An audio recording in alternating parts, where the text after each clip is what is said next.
saya Melinda Dwi Putri. Di sini saya akan menjelaskan tentang pengertian kerangka berpikir. Nah, kerangka berpikir itu merupakan penjelasan sementara dari fenomena yang mengarah ke masalah dalam suatu topik penelitian. Suatu model atau gambar dalam bentuk konsep yang menjelaskan hubungan antara satu variabel dan variabel lainnya. Nah, kerangka berpikir juga dapat didefinisikan sebagai rumusan masalah yang telah dirumuskan berdasarkan proses deduktif untuk menciptakan sebuah konsep dan kalimat yang digunakan untuk membantu seorang peneliti merumuskan hipotesis penelitiannya.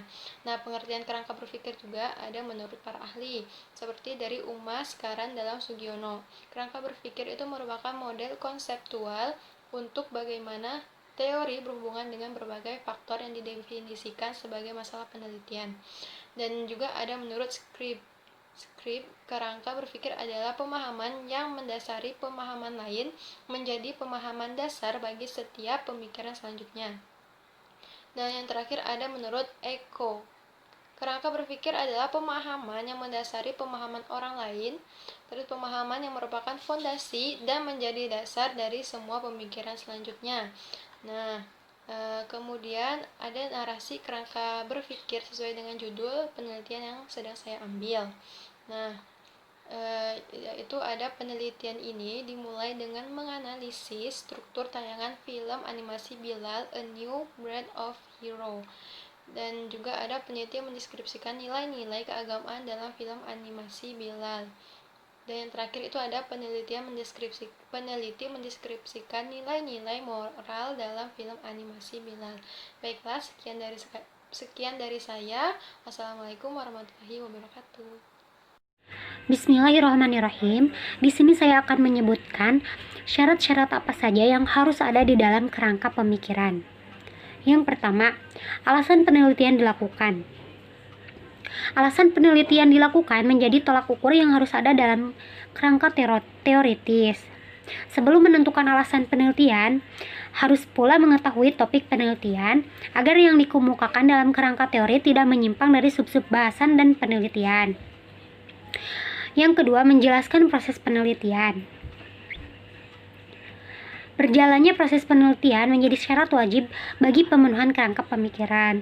Yang ketiga, hasil penelitian.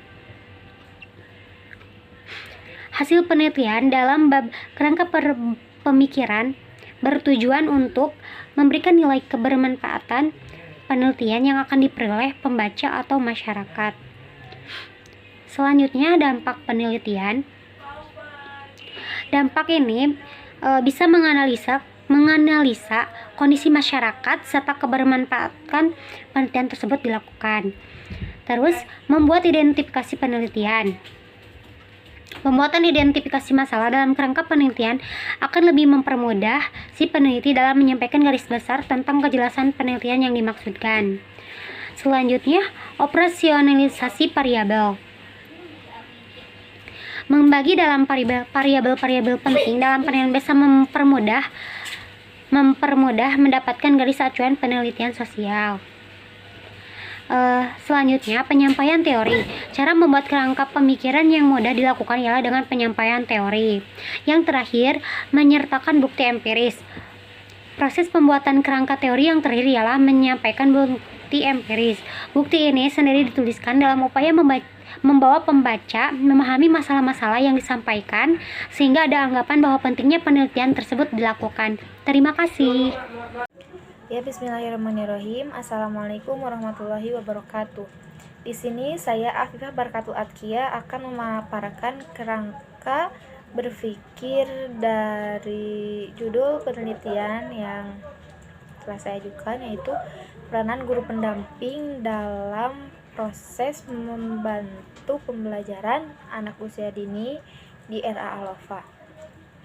Adapun kerangka berpikir dari judul tersebut yaitu dalam keberhasilan proses pendidikan salah satunya ditentukan oleh hasil belajar siswa. Nah, keberhasilan proses belajar siswa juga dipengaruhi oleh seorang guru dalam proses pembelajarannya, di mana dalam pembelajaran guru harus benar-benar menjalankan perannya dengan benar, entah itu guru inti ataupun guru pendamping. Semuanya harus melaksanakan tugasnya masing-masing dengan tepat, seperti itu. Guru pendamping adalah guru PAUD formal atau guru PAUD non formal yang belum memenuhi kualifikasi akademik dan kompetensi sebagaimana dimaksud dalam Permendiknas RI nomor 16 tahun 2007 tentang standar kualifikasi akademik dan kompetensi guru beserta lampirannya. Lalu kewajiban guru pendamping adalah menjadi teladan bagi pembentukan karakter anak, membantu guru dalam menyusun rencana pembelajaran, membantu mengelola kegiatan bermain sesuai dengan tahapan dan perkembangan anak, membantu dalam melakukan penilaian tahapan perkembangan anak. Begitu menurut Peraturan Mendiknas nomor 58 tahun 2009. Adapun pelayanan seorang guru pendamping sangat bermanfaat dan dapat meningkatkan kualitas belajar anak di kelas secara keseluruhan. Seorang guru pendamping diharapkan mampu membantu anak dalam banyak hal, seperti konsentrasi, komunikasi, partisipasi dalam kelas, sosialisasi, bersopan santun, dan mengendalikan perilakunya. Meskipun guru kelas atau guru intinya mampu melayani dan mengajar dengan baik dan dengan tujuan yang jelas. Namun, guru pendamping juga diperlukan dalam penguasaan dan pengkondisian kelas saat guru inti menyampaikan materinya, serta membantu guru inti dalam melakukan proses evaluasi. Adanya peranan guru pendamping dibutuhkan dalam membantu seorang guru kelas atau guru utama dalam pembelajaran di kelas.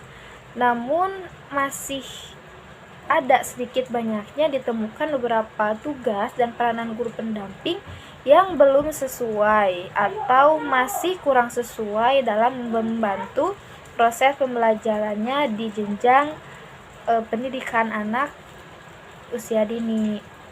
Maka dari itu muncullah judul yang ingin diteliti atau yang akan diteliti, yaitu peran efektivitas guru pendamping atau efektivitas peranan guru pendamping dalam membantu proses pembelajaran anak usia dini. Mungkin sekian yang dapat saya paparkan. Terima kasih. Wassalamualaikum warahmatullahi wabarakatuh. Bismillahirrahmanirrahim. Kerangka berpikir dari judul cara mengatasi kesulitan belajar pada anak autis dengan terapi ABA, yaitu perlu diketahui dahulu bahwa autis adalah suatu kelainan pada otak yang berpengaruh pada perkembangan seseorang. Nah, kebanyakan autis mengalami kurangnya interaksi sosial, penghindaran kontak mata, kesulitan dalam mengembangkan bahasa, dan pengulangan dalam tingkah laku yang dikenal sebagai stunning atau stimulasi diri. Sehingga orang yang mengalami autis mempunyai gangguan atau masalah dalam berkomunikasi, berinteraksi dengan orang lain, dan mengalami kesulitan belajar. Namun, harus tetap diingat bahwa anak autis juga sama seperti anak normal lainnya, yaitu membutuhkan pendidikan, di mana pendidikan adalah sebuah proses pengubahan sikap dan tata laku seseorang atau kelompok orang dalam usaha mendewasakan manusia melalui upaya pengajaran dan pelatihan. Nah, tetapi harus diingat, pendidikan yang diberikan kepada anak autis dan anak normal sangatlah berbeda, karena pada keduanya terdapat perbedaan dalam segi intelijensi, sosial, dan emosional. Oleh karena itu, pembelajaran untuk anak autis harus berbeda dan sedikit dirancang karena keunikan-keunikan yang mereka miliki. Karena anak autis istimewa, maka pembelajarannya pun harus istimewa. Nah, salah satu upaya untuk mengatasi kesulitan belajar pada anak autis adalah dengan terapi ABA. Assalamualaikum warahmatullahi wabarakatuh. Di sini saya akan menjelaskan tentang kerangka berpikir yang diajukan untuk judul penelitian yang sesuai. yaitu menurut Tursan Hakim, percaya diri adalah keyakinan seseorang terhadap segala aspek kelebihan yang dimilikinya, dan keyakinan tersebut membuatnya merasa mampu untuk bisa mencapai berbagai tujuan di dalam hidupnya. Sejalan dengan Tursan Hakim, Anita Lee berpendapat bahwa percaya diri berarti yakin akan kemampuannya untuk menyelesaikan suatu pekerjaan dan masalah. Anak yang mempunyai rasa percaya diri akan mampu menyelesaikan tugas sesuai dengan tahap perkembangan anak dengan baik. Percaya diri yang dimiliki oleh beberapa anak di TK Rahma Subang sangatlah kurang. Terlihat dari tanya jawab yang sering diajukan oleh guru. Ada beberapa anak yang tidak menjawab, bahkan bukan tidak tahu, tapi anak tidak percaya diri untuk menjawabnya. Beberapa anak tersebut terlihat fasib saat pembelajaran, senang menyendiri, kurang mempunyai keyakinan pada kemampuan dirinya dan mengandalkan orang lain, dan malu ketika maju ke depan kelas di depan teman-temannya.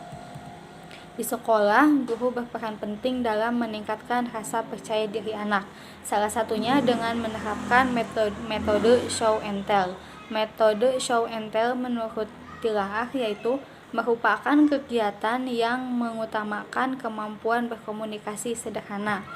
Tujuan kegiatan ini adalah melatih anak berbicara di depan kelas dan membiasakan anak peka terhadap hal-hal sederhana dalam kehidupan sehari-hari. Metode show and tell ini juga merupakan metode pembelajaran dengan kegiatan anak menunjukkan benda dan menyatakan pendapat, mengungkapkan perasaan, keinginan maupun pengalaman anak. Ketika anak sedang show and tell di depan kelas dan menjadi pusat perhatian, anak sedang melatih kepercayaan dirinya. Setelah anak melakukan show and tell, guru dan teman-teman bisa memberikan reward atau hadiah untuk anak atau temannya tersebut, sehingga percaya diri anak meningkat dan merasa mendapat pengakuan dari guru dan temannya. Pengakuan dan reward tersebut diharapkan bisa membuat anak-anak merasa percaya diri dalam melakukan kegiatan selama proses pembelajaran untuk mencapai tahap perkembangan. Sekian dan terima kasih. Bismillahirrahmanirrahim. Nama saya Khalida Izmi. Di sini saya akan membahas kerangka berpikir yang akan saya bahas dalam judul penelitian saya yang berjudul Pengaruh Tayangan Televisi dan Kendali Orang Tua dalam Menonton Televisi Terhadap Perkembangan Perilaku Anak Usia Dini di TK Aditya. Adapun pemaparan kerangka berpikir yang akan saya bahas yaitu anak usia dini merupakan masa keemasan dalam segala aspek perkembangan dalam hidupnya. Untuk berkembangnya dengan optimal, aspek perkembangan tersebut membutuhkan berbagai proses. Salah satunya adalah proses meniru. Anak usia dini sangat suka meniru perilaku orang tuanya, baik lingkungannya maupun dari orang tuanya, baik apa yang ia lihat, dengar, dan rasakan. Ketika anak usia dini ditontonkan kepada kartun-kartun, ia pun akan memulai meniru serta menunjukkan peniruannya terhadap film kartun kesukaannya baik di rumah maupun di sekolah. Kemudian, saat anak berlebihan dalam melakukan peniruan, mereka menirukan adegan-adegan dalam film kartun tersebut berupa gaya bicara, gaya fisik, serta mempraktekkan gerakan-gerakan yang berbahaya dan sering menghayalkan apa yang telah ditonton, sehingga ketika semua anak-anak berkumpul dengan sesama kawannya sering melakukan atau meniru apa yang telah ditonton, seperti salah satunya berkelahi dengan temannya sendiri dan juga loncat-loncat di kawasan halaman rumah. Anak bahkan sering menangis jika film kartun yang ia sukai itu diganti. Beberapa penyebabnya dari kejadian di atas adalah berdasarkan survei tersebut bahwa orang tua jarang mendampingi anak-anak mereka ketika menonton film, dan orang tua terlihat membiarkan anaknya menikmati menonton tayangan film kartun di tayangan televisi karena orang tua sibuk dengan pekerjaan yang lain. Adapun seringnya menonton TV pada anak dapat memberikan efek positif serta negatif, yakni Dampak positif menonton film tayangan televisi adalah kognitif, yang yaitu kemampuan seseorang atau pemirsa untuk menyerap dan memahami acara yang ditayangkan televisi yang melahirkan pengetahuan bagi pemirsa. Dampak peniruan, yaitu pemirsa dihadapkan pada tren aktual yang ditayangkan televisi yang mempengaruhi pemirsa untuk menirunya. Dampak perilaku, yaitu proses tertanamnya nilai-nilai sosial budaya yang telah ditayangkan acara televisi yang diterapkan dalam kehidupan sehari-hari. Adapun dampak negatif bagi anak yang menonton televisi adalah jika anak di bawah 2 tahun yang dibiarkan oleh orang tuanya menonton televisi bisa mengakibatkan proses wiring, yaitu proses penyambungan di antara sel-sel saraf dalam otak menjadi tidak sempurna. Padahal anak-anak yang menonton televisi tidak selalu mempunyai pengalaman empiris, sehingga gambar televisi yang mengeksploitasi kerja otak anak-anak, kerja di virtualisasi televisi yang meloncat-loncat mengganggu konsentrasi anak. Disinilah peran orang tua maupun orang dewasa yang ada di sekitar lingkungan rumah dalam mendampingi menonton film kartun tayangan televisi pada anak usia dini sangat diperlukan. Berdasarkan pemaparan di atas, kerangka berpikir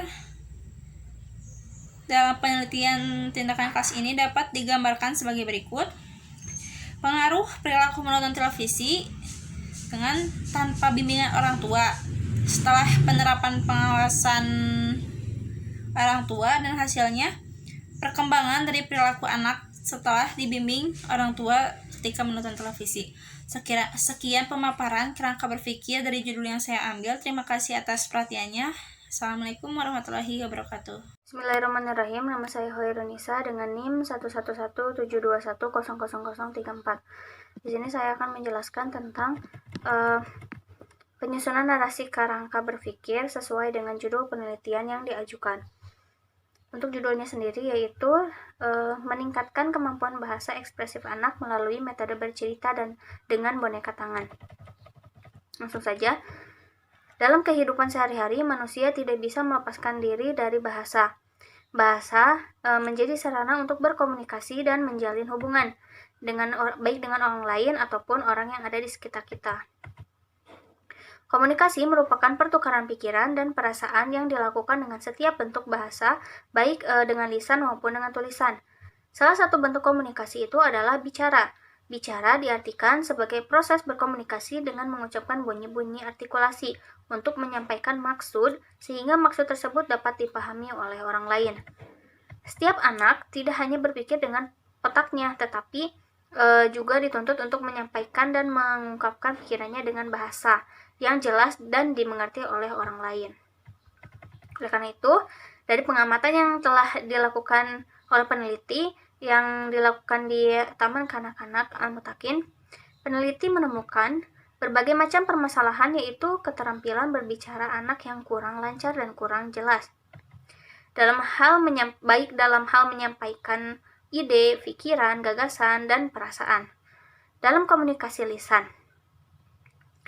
Hal ini dikarenakan pada saat pembelajaran lebih sering menggunakan metode berceramah, di mana guru lebih sering aktif daripada anak. Anak lebih sering diminta untuk mendengarkan apa yang telah diucapkan guru, diam di tempat, dan mengerjakan tugas apabila diperintah. Keterampilan anak dalam menyusun kalimat masih kurang baik dan benar.